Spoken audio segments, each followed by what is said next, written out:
Начинаем уже с 62 страницы, начало 4-го джуза.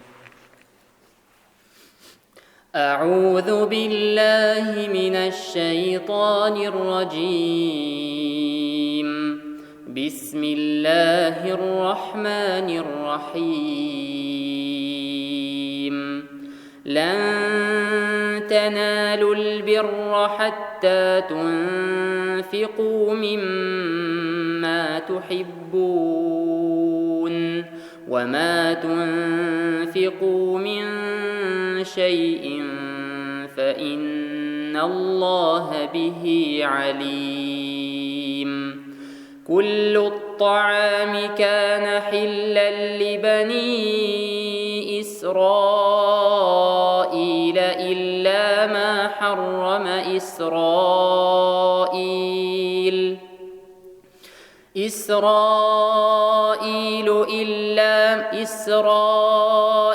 إلا ما حرم إسرائيل على نفسه من قبل أن تنزل التوراة. قل فأتوا بالتوراة فاتلوها إن كنتم صادقين. فمن افترى على الله الكذب من بعد ذلك فأولئك هم الظالمون. قل صدق الله فاتبعوا ملة إبراهيم حنيفا وما كان من المشركين. إن أول بيت وضع للناس للذي ببكة مباركا وهدى للعالمين. فيه آيات بينات مقام إبراهيم ومن دخله كان آمنا ولله على الناس حج البيت من استطاع إليه سبيلا ومن كفر فإن الله غني عن العالمين.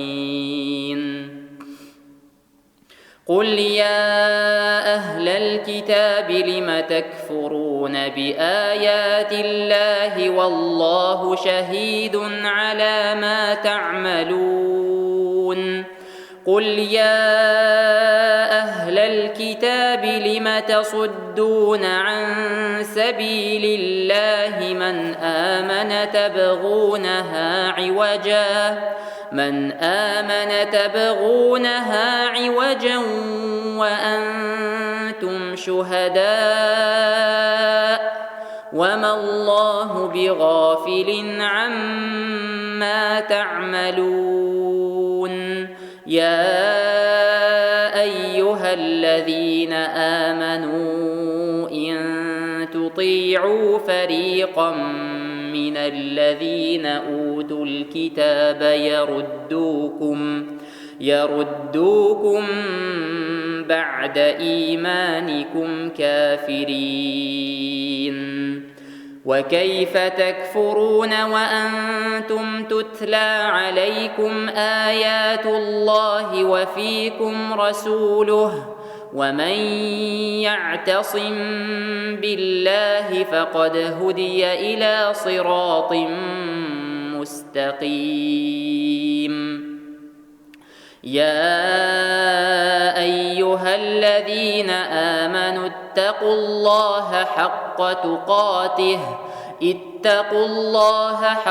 تقاته ولا تموتن إلا وأنتم مسلمون. واعتصموا بحبل الله جميعا ولا تفرقوا واذكروا نعمة الله عليكم إذ كنتم أعداء فألف بين قلوبكم فأصبحتم بنعمته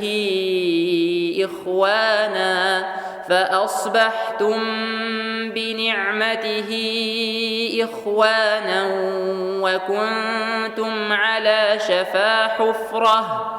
وكنتم على شفا حفرة من النار فأنقذكم منها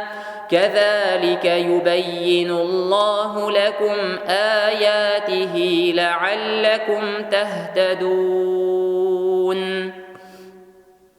ولتكن منكم أمة يدعون إلى الخير ويأمرون بالمعروف وينهون عن المنكر وأولئك هم المفلحون ولا تكونوا كالذين تفرقوا واختلفوا من بعد ما جاءهم البينات وأولئك لهم عذاب عظيم يوم تبيض وجوه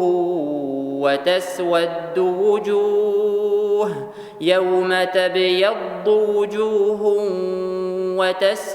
وجوه فأما الذين اسودت وجوههم أكفرتم بعد إيمانكم فذوقوا العذاب بما كنتم تكفرون وأما الذين ابيضت وجوههم ففي رحمة الله هم فيها خالدون تلك آيات الله نتلوها عليك بالحق وما الله يريد ظلما للعالمين ولله ما في السماوات وما في الأرض وإلى الله ترجع الأمور كنتم خير أمة أخرجت للناس تأمرون بالمعروف وتنهون عن المنكر وتؤمنون بالله ولو آمن أهل الكتاب لكان خيرا لهم منهم المؤمنون وأكثرهم الفاسقون لن يضروكم إلا أذى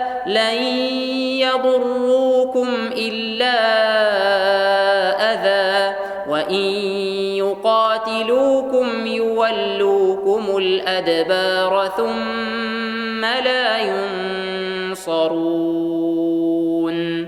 ضربت عليهم الذلة أينما ثقفوا إلا بحبل من الله وحبل من الناس وباءوا بغضب من الله وضربت عليهم المسكنة ذلك بأنهم كانوا يكفرون بآيات الله ويقتلون الأنبياء بغير حق ذلك بما عصوا وكانوا يعتدون ليسوا سواء من أهل الكتاب أمة قائمة يتلون آيات الله آناء الليل وهم يسجدون يؤمنون بالله واليوم الآخر ويأمرون بالمعروف وينهون عن المنكر ويسارعون في الخيرات وأولئك أولئك من الصالحين وما يفعلوا من خير فلن يكفروه والله عليم بالمتقين. إن الذين كفروا لن تغني عنهم أموالهم ولا أولادهم من الله شيئا وأولئك أصحاب النار هم فيها خالدون. مثل ما ينفقون في هذه الحياة الدنيا كمثل ريح فيها صر أصابت حرث قوم ظلموا أنفسهم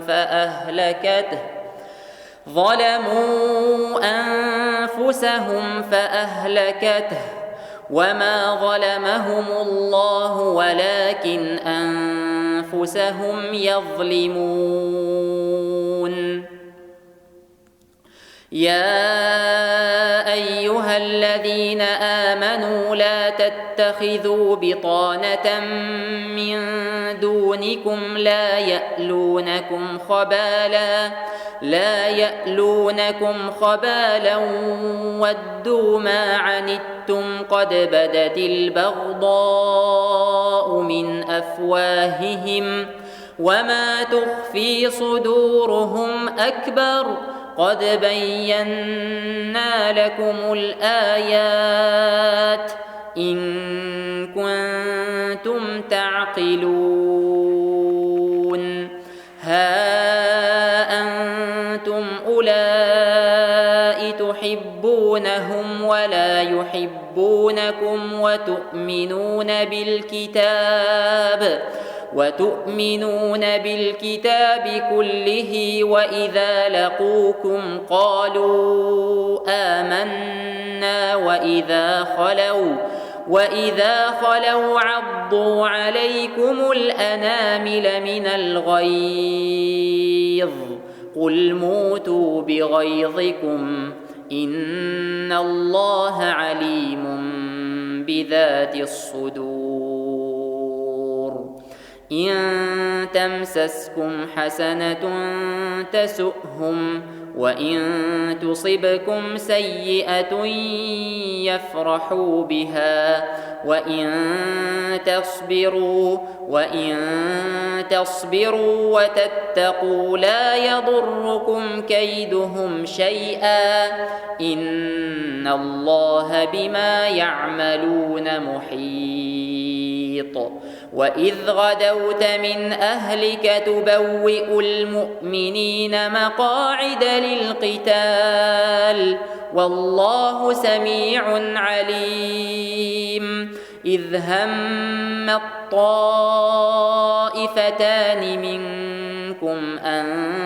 تفشلا والله وليهما وعلى الله فليتوكل المؤمنون. ولقد نصركم الله ببدر وأنتم أذلة فاتقوا الله لعلكم تشكرون.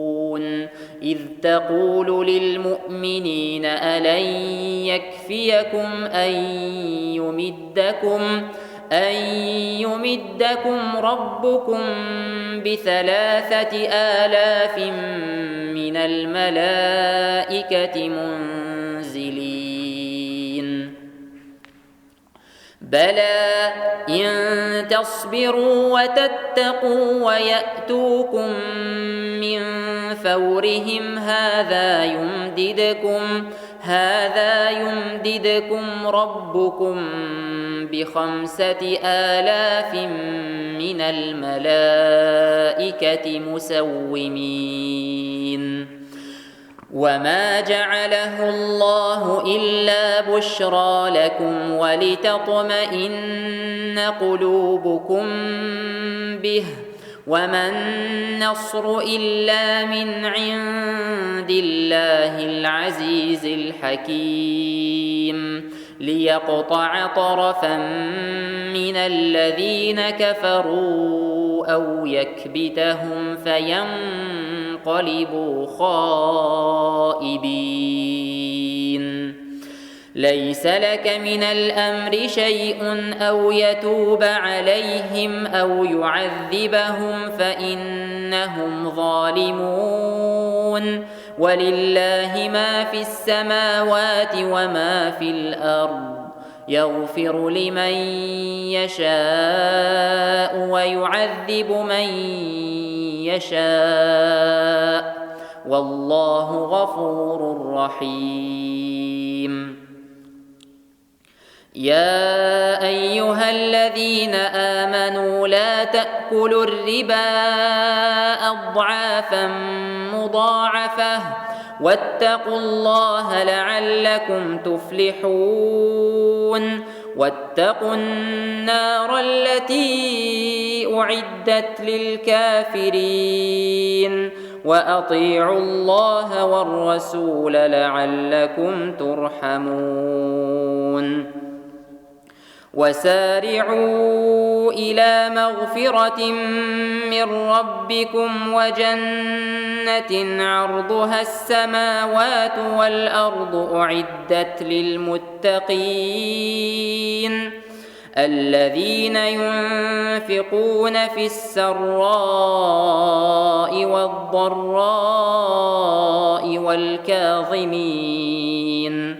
والكاظمين الغيظ والعافين عن الناس والله يحب المحسنين. والذين إذا فعلوا فاحشة أو ظلموا أنفسهم ذكروا الله فاستغفروا لذنوبهم ومن يغفر الذنوب إلا الله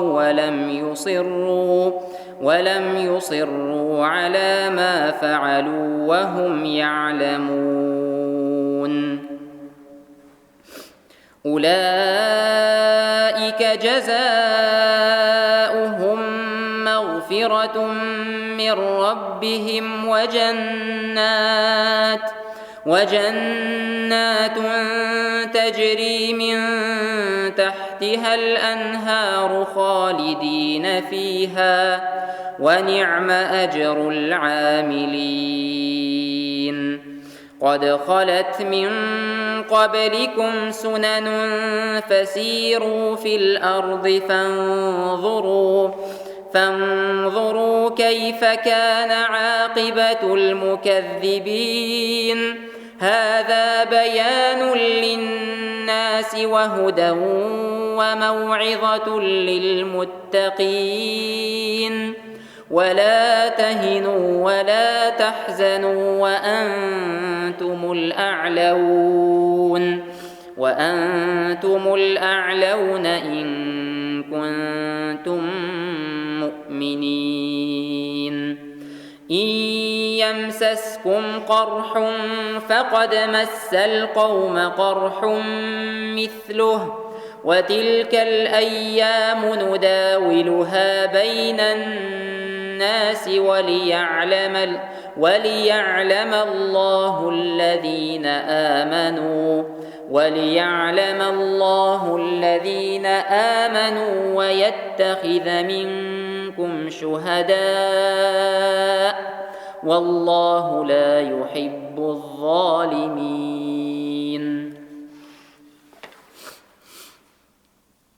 وليمحص الله الذين آمنوا ويمحق الكافرين. أم حسبتم أن تدخلوا الجنة ولما يعلم الله الذين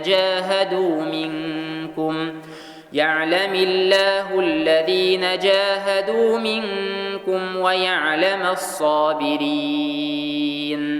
ولقد كنتم تمنون الموت من قبل أن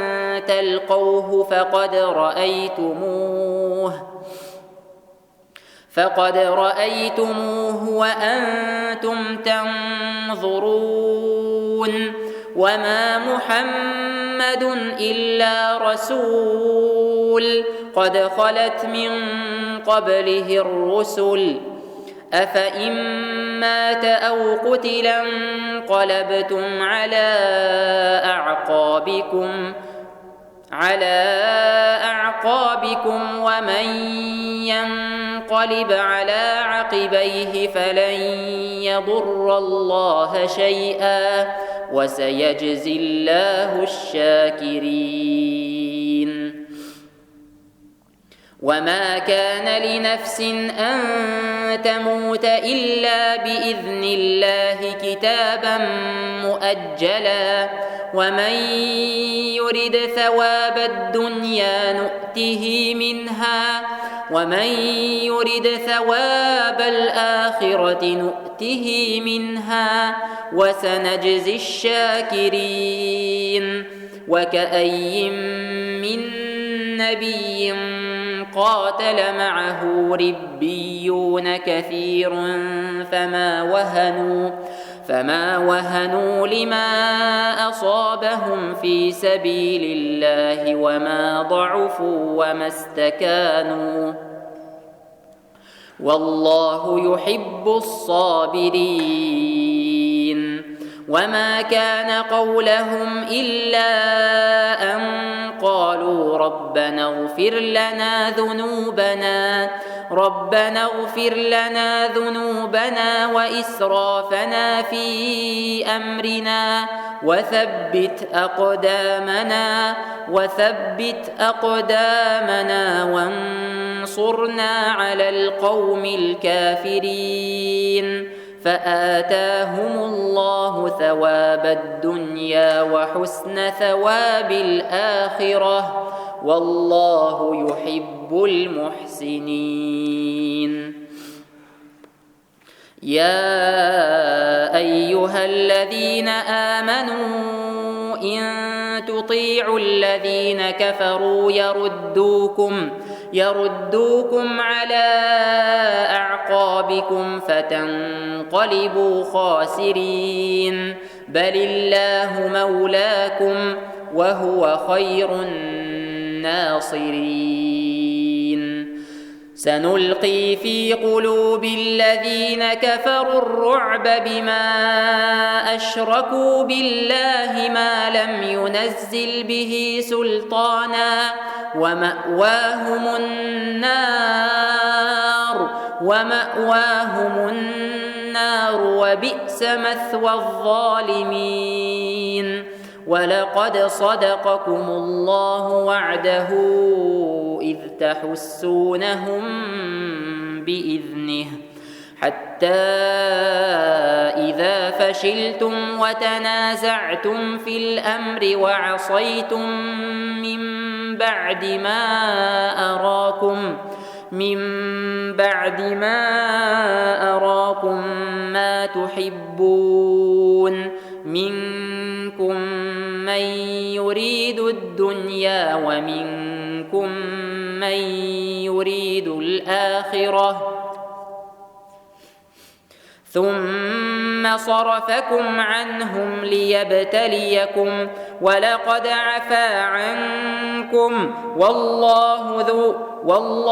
ذو فضل على المؤمنين إذ تصعدون ولا تلوون على أحد والرسول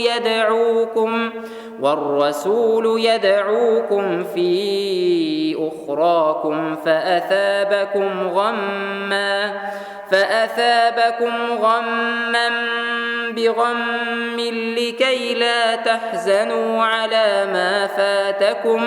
لكي لا تحزنوا على ما فاتكم ولا ما أصابكم والله خبير بما تعملون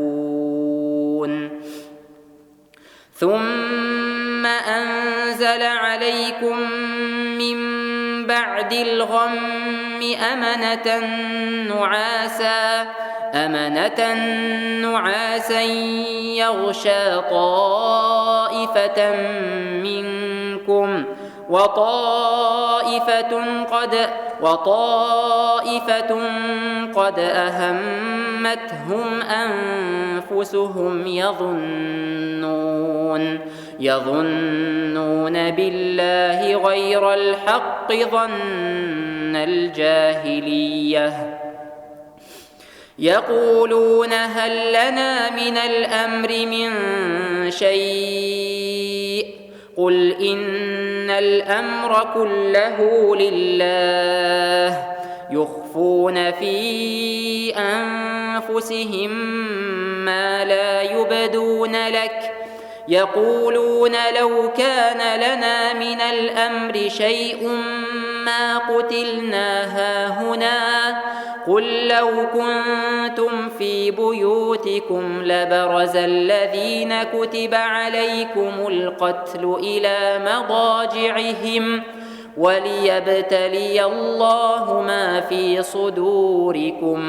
وليبتلي الله ما في صدوركم وليمحص ما في قلوبكم والله عليم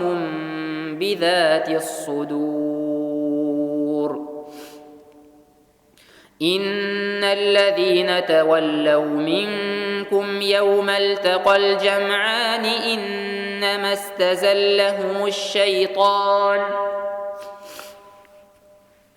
إنما استزلهم الشيطان ببعض ما كسبوا ولقد عفى الله عنهم إن الله غفور حليم يا أيها الذين آمنوا لا تكونوا كالذين كفروا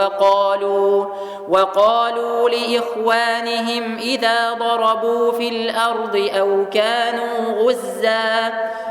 كانوا غزا لو كانوا عندنا ما ماتوا وما قتلوا ليجعل الله ذلك حسرة في قلوبهم والله يحيي ويميت والله بما تعملون بصير ولئن قتلتم في سبيل الله أو متم لمغفرة من الله ورحمة خير مما يجمعون ولئن متم أو قتلتم لإلى الله تحشرون فبما رحمة من الله لنت لهم ولو كنت فظا غليظ القلب لانفضوا من حولك فاعف عنهم واستغفر لهم وشاورهم في الأمر فإذا عزمت فتوكل على الله إن الله يحب المتوكلين إن ينصركم الله فلا غالب لكم وإن يخذلكم فمن ذا الذي ينصركم من بعده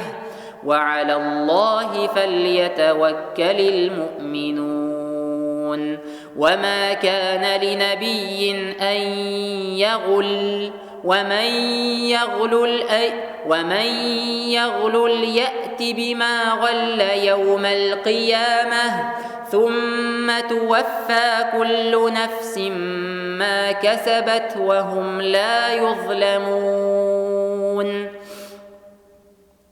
أفمن اتبع رضوان الله كمن باء بسخط من الله ومأواه جهنم وبئس المصير هم درجات عند الله والله بصير بما يعملون لقد من الله على المؤمنين إذ بعث فيهم رسولا من أنفسهم يتلو عليهم آياته ويزكيهم ويعلمهم الكتاب والحكمة وإن كانوا من قبل لفي ضلال مبين أولما أصابتكم مصيبة قد أصبتم مثليها قلتم أنى هذا قل هو من عند أنفسكم إن الله على كل شيء قدير وما أصابكم يوم التقى الجمعان فبإذن الله وليعلم الذين نافقوا وقيل لهم تعالوا قاتلوا في سبيل الله أو ادفعوا قالوا لو نعلم قتالا لاتبعناكم هم للكفر يومئذ أقرب منهم للإيمان يقولون بأفواههم ما ليس في قلوبهم والله أعلم بما يكتمون الذين قالوا لإخوانهم وقعدوا لو أطاعونا ما قتلوا قل فادرءوا عن أنفسكم الموت إن كنتم صادقين ولا تحسبن الذين قتلوا في سبيل الله أمواتا بل أحياء عند ربهم يرزقون فرحين بما آتاهم الله من فضله ويستبشرون بالذين لم يلحقوا بهم من خلفهم ألا خوف عليهم ولا هم يحزنون يستبشرون بنعمة من الله وفضل وأن الله لا يضيع أجر المؤمنين الذين استجابوا لله والرسول من بعد ما أصابهم القرح للذين أحسنوا منهم واتقوا أجر عظيم الذين قال لهم الناس إن الناس قد جمعوا لكم فاخشوهم فزادهم إيمانا وقالوا حسبنا الله ونعم الوكيل فانقلبوا بنعمة من الله وفضل لم يمسسهم سوء واتبعوا رضوان الله والله ذو فضل عظيم إنما ذلكم الشيطان يخوف أولياءه فلا تخافوهم وخافون إن كنتم مؤمنين ولا يحزنك الذين يسارعون في الكفر إنهم لن يضروا الله شيئا يريد الله ألا يجعل لهم حظا في الآخرة ولهم عذاب عظيم إن الذين اشتروا الكفر بالإيمان لن يضروا الله شيئا ولهم عذاب أليم ولا يحسبن الذين كفروا أنما نملي لهم خير لأنفسهم إنما نملي لهم ليزدادوا إثما ولهم عذاب مهين. ما كان الله ليذر المؤمنين على ما أنتم عليه حتى يميز الخبيث من الطيب، وما كان الله ليطلعكم على الغيب ولكن الله يجتبي من رسله من يشاء، فآمنوا بالله ورسله، وإن تؤمنوا وتتقوا فلكم أجر عظيم. ولا يحسبن الذين يبخلون بما آتاهم الله من فضله هو خيرا لكم، بل هو شر لهم، سيطوقون ما بخلوا به يوم القيامة، ولله ميراث السماوات والأرض، والله بما تعملون خبير. لقد سمع الله قول الذين قالوا إن الله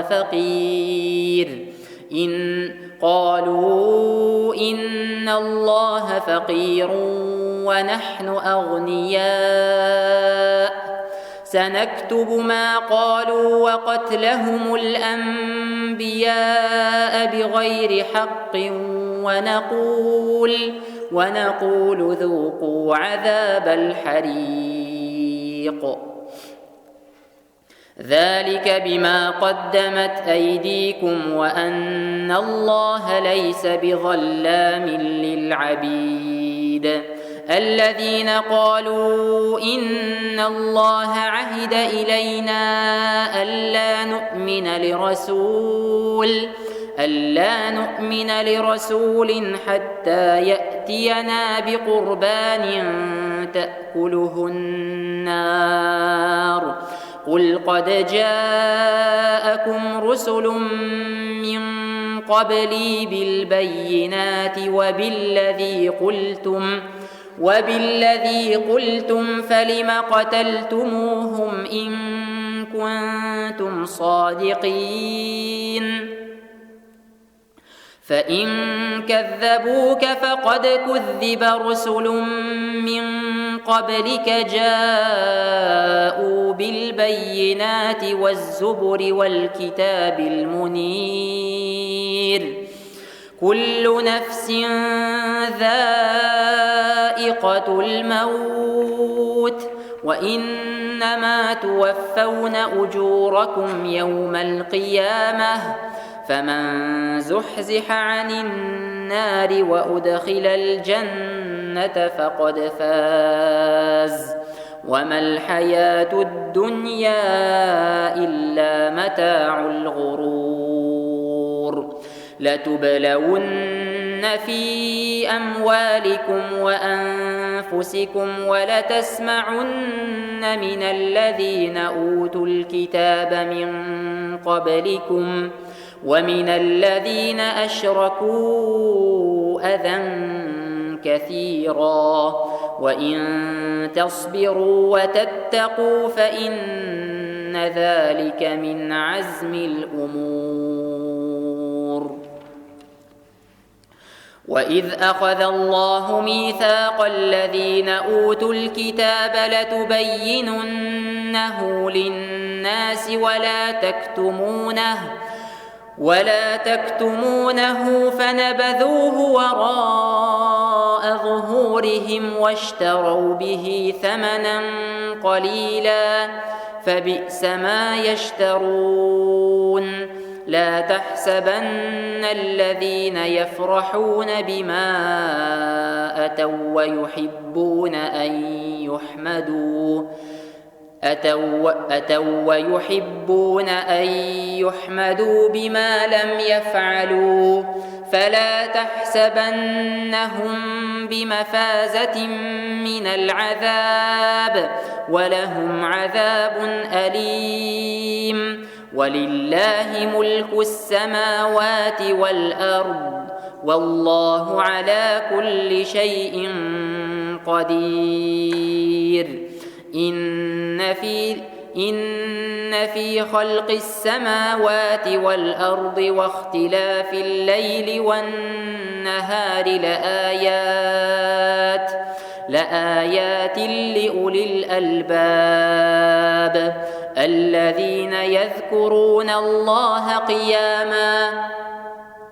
الذين يذكرون الله قياما وقعودا وعلى جنوبهم ويتفكرون في خلق السماوات والأرض ربنا ما خلقت هذا باطلا سبحانك فقنا عذاب النار ربنا إنك من تدخل النار فقد أخزيته وما للظالمين من أنصار ربنا إننا سمعنا مناديا ينادي للإيمان أن آمنوا بربكم فآمنا ربنا فاغفر لنا ذنوبنا وكفر عنا سيئاتنا وتوفنا مع الأبرار ربنا وآتنا ما وعدتنا على رسلك ولا تخزنا يوم القيامة إنك لا تخلف الميعاد فاستجاب لهم ربهم أني لا أضيع عمل عامل منكم من ذكر أو أنثى بعضكم من بعض فالذين هاجروا وأخرجوا من ديارهم وأوذوا في سبيلي وقاتلوا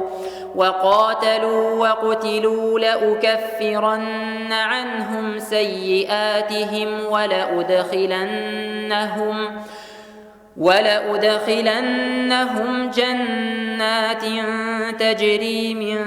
تحتها الأنهار ثوابا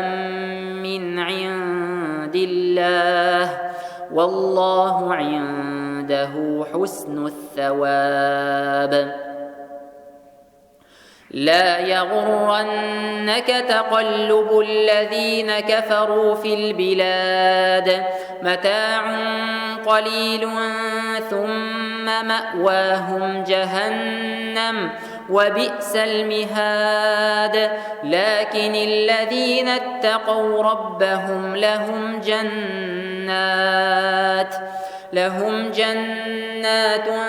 تجري من تحتها الأنهار خالدين فيها نزلا من عند الله وما عند الله خير للأبرار وإن من أهل الكتاب لمن يؤمن بالله وما أنزل إليكم وما أنزل إليهم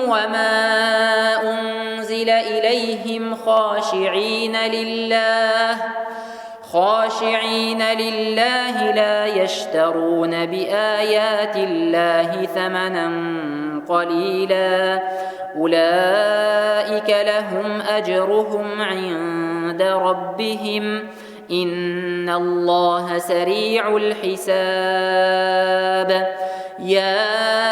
أيها الذين آمنوا اصبروا وصابروا اصبروا وصابروا ورابطوا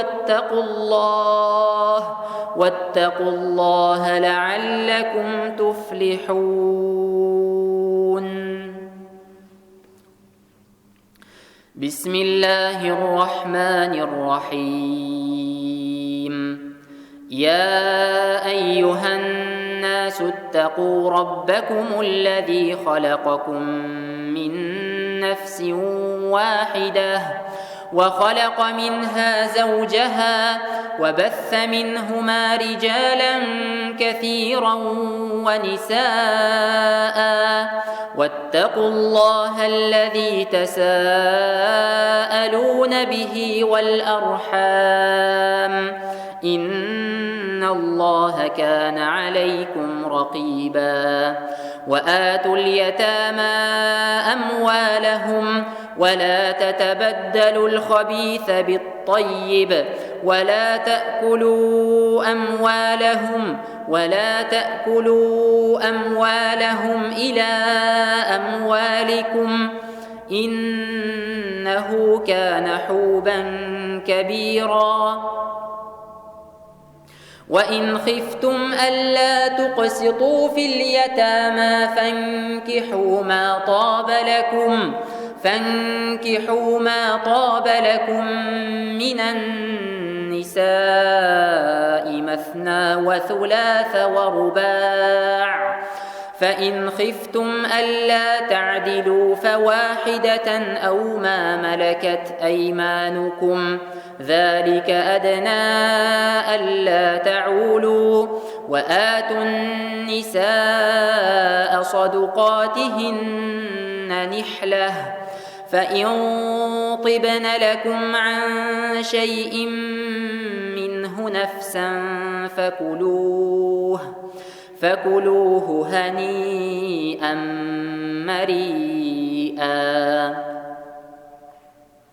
ولا تؤتوا السفهاء أموالكم التي جعل الله لكم قياما وارزقوهم فيها واكسوهم وقولوا لهم قولا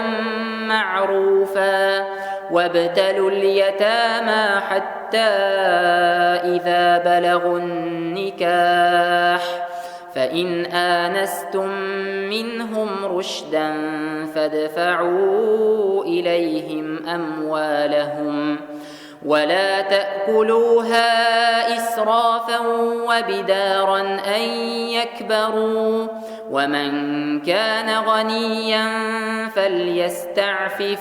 ومن كان فقيرا فليأكل بالمعروف. فإذا دفعتم إليهم أموالهم فأشهدوا عليهم وكفى بالله حسيبا.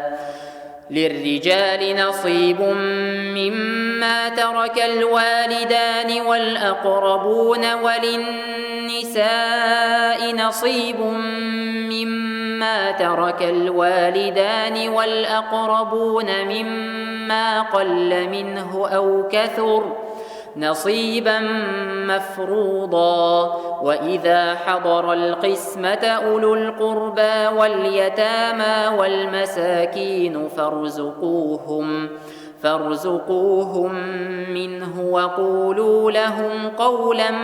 معروفا. وليخشى الذين لو تركوا من خلفهم ذرية ضعافا خافوا عليهم فليتقوا الله وليقولوا قولا سديدا. إن الذين يأكلون أموال اليتامى ظلما إن الذين يأكلون أموال اليتامى ظلما إنما يأكلون في بطونهم نارا وسيصلون سعيرا يوصيكم الله في أولادكم للذكر مثل حظ الأنثيين فإن كن نساء فوق 2 فلهن ثلثا ما ترك وإن كانت واحدة فلها النصف ولأبويه لكل واحد منهما السدس مما ترك إن كان له ولد فإن لم يكن له ولد وورثه أبواه فلأمه الثلث فإن كان له إخوة فلأمه السدس من بعد وصية يوصى بها أو دين آباؤكم وأبناؤكم لا تدرون أيهم أقرب لكم نفعا فريضة من الله إن الله كان عليما حكيما ولكم نصف ما ترك أزواجكم إن لم يكن لهن ولد فإن كان لهن ولد فلكم الربع مما تركن من بعد وصية يوصين بها أو دين ولهن الربع مما تركتم إن لم يكن لكم ولد فإن كان لكم ولد فلهن الثمن مما تركتم من بعد وصية توصون بها أو دين وإن كان رجل يورث كلالة أو امرأة وله أخ أو أخت فلكل واحد منهما السدس فإن كانوا أكثر من ذلك فهم شركاء في الثلث من بعد وصية يوصى بها أو دين غير مضار وصية من الله والله عليم حليم تلك حدود الله ومن يطع الله ورسوله يدخله جنات تجري من تحتها الأنهار خالدين فيها وذلك الفوز العظيم ومن يعص الله ورسوله ويتعد حدوده يدخله نارا خالدا فيها وله عذاب مهين واللاتي يأتين الفاحشة من نسائكم فاستشهدوا عليهن 4 منكم فإن شهدوا فأمسكوهن في البيوت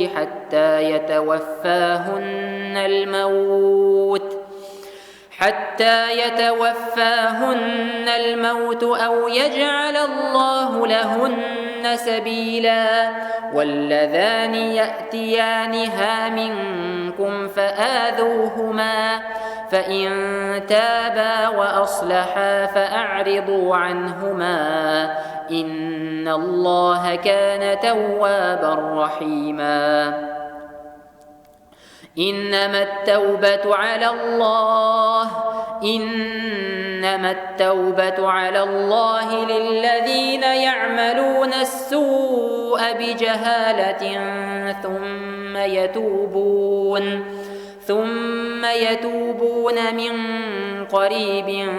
فأولئك يتوب الله عليهم وكان الله عليما حكيما. وليست التوبة للذين يعملون السيئات حتى إذا حضر أحدهم الموت قال إني تبت الآن ولا الذين يموتون وهم كفار أولئك أعتدنا لهم عذابا أليما. يا أيها الذين آمنوا لا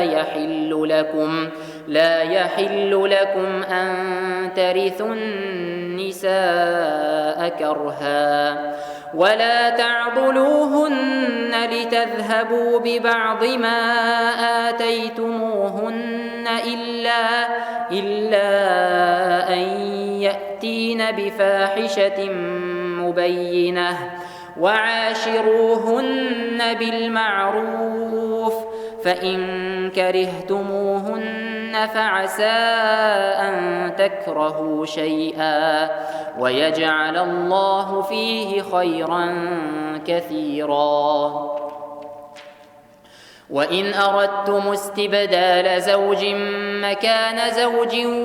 وآتيتم إحداهن قنطارا فلا تأخذوا منه شيئا أتأخذونه بهتانا وإثما مبينا. وكيف تأخذونه وقد أفضى بعضكم إلى بعض وأخذن منكم ميثاقا غليظا ولا تنكحوا ما نكح آباؤكم من النساء إلا ما قد سلف إنه كان فاحشة ومقتا وساء سبيلا. حرمت عليكم أمهاتكم وبناتكم وأخواتكم وعماتكم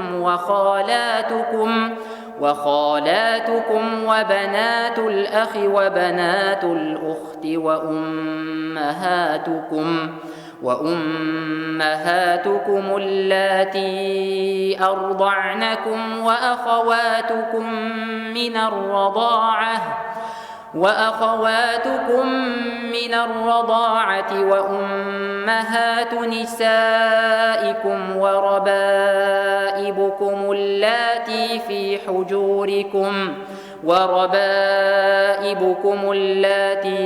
حجوركم من نسائكم اللاتي دخلتم بهن فإن لم تكونوا دخلتم بهن فلا جناح عليكم وحلائل أبنائكم الذين من أصلابكم وأن تجمعوا بين الأختين إلا ما قد سلف إن الله كان غفورا رحيما. صدق الله العظيم.